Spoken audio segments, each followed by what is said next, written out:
bomo zamudili. Hvala lepa.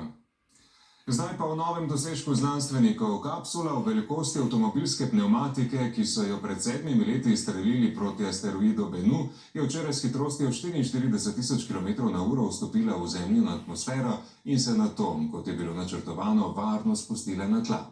S seboj je prinesla vzorce stare 4 milijarde let in pol. Prispevek Peter Marc. Imenovana sterilna soba, kjer na raziskovanje čaka 250 gramov neokrnjenega kamenja in prahu z asteroida Bennu. When that capsule opens to see for the first time this material that no other human has seen before, it's just going to be very exciting. One of the most important parts of a sample return mission is we take 75% of that sample and we're going to lock it away for future generations. To je namreč pri nasi stalna praksa, dele vzorcev iz vesolja skrbno shranjujejo za prihodnje generacije, ki bodo imele za raziskovanje na voljo še modernejšo tehnologijo, kot je današnja.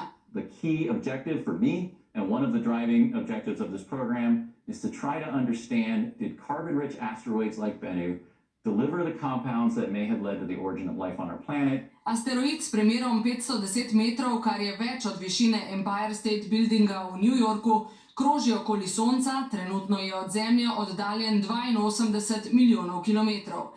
Glede na njegovo orbito obstaja majhna verjetnost, da bi Bennu čez približno 200 let trčil v Zemljo, zato si znanstveniki še posebej želijo izvedeti podrobnosti njegove sestave.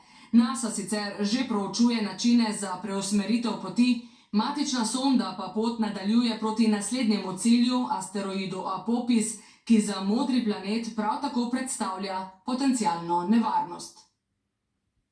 Na kratko pogledajmo, kaj